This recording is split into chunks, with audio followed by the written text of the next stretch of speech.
If you've been dating and you've been dating for a long time, depending on your personality type, there is a good chance you have been or experienced brainwashing of the emotional kind from a partner. There's a lot of people out there who aren't necessarily classified as narcissistic, although they may have narcissistic tendencies. And they have a clear-cut personality partner they look for, that they go after, and then they end up doing one of these emotional tactics to brainwash the partner. And I have seen the partner after they've been under the influence of this person for a while, and they have completely changed. They oftentimes don't talk sense. Their reality has been distorted. Now, before I begin into the different kinds of brainwashing techniques they do, I want to talk to you about what kind of personality is a setup for one of these narcissistic type-like people who is dating, who likes to use this emotional control. First of all, if you're a perfectionist or you're very resourceful, you're goal-oriented, self-sacrificing, which means you're willing to give up what you want to negotiate for the relationship, then you are a setup type person that a narcissist or this type of personality will go after.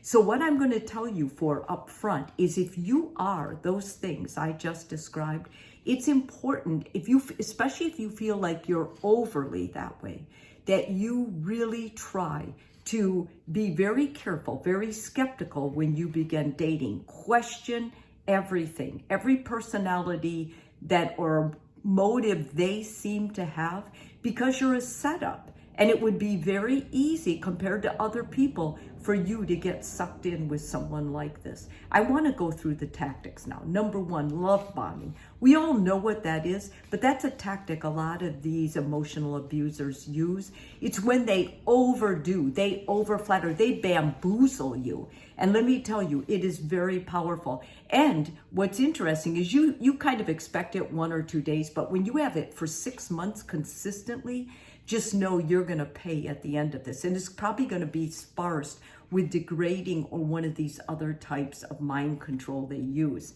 Degradation. Degradation is the one they'll use that will bring you back down. They'll make you feel bad. They'll degrade you over things. You'll end up feeling dirty or unworthy.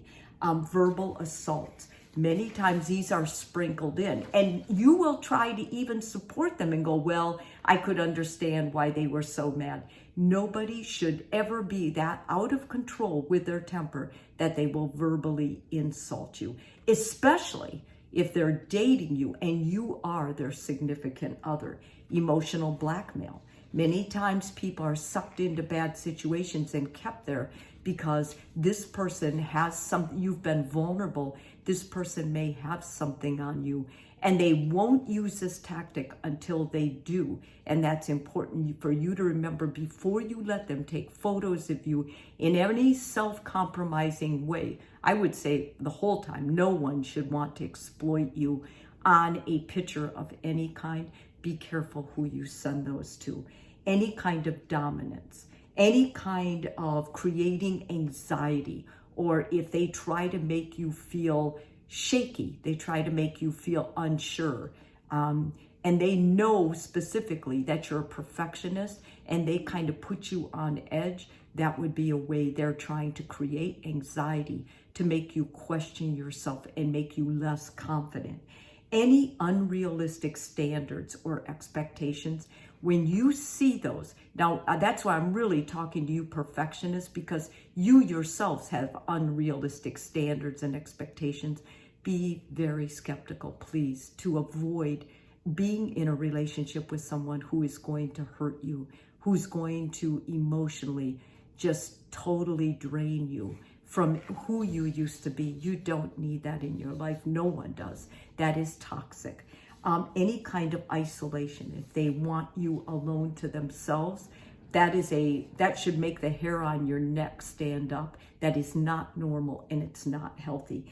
Any kind of exploitation, they hide. Brainwashers will hide for various reasons with various tactics, but just know up front, they will hide over trying to make you feel guilty for something that you should never have felt guilty of. They know how to play the game, and they hide out until someone really gets wind of them, someone really understands. So the fastest thing you can do to help yourself and get rid of this person is to tell them you want to go to therapy with them. And then warn the therapist, I think this person I am with has narcissistic tendencies, and I think they are emotionally abusing me. And that therapist, if they are a good therapist, they will watch and they will know, because we are trained for it.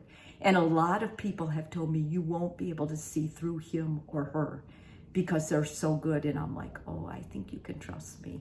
I think I will see through it, because narcissists hide. They're the most cowardly of all the groups. Although they present as very boldly that they're confident, it's just a shell, and you break that shell and then you see the real person.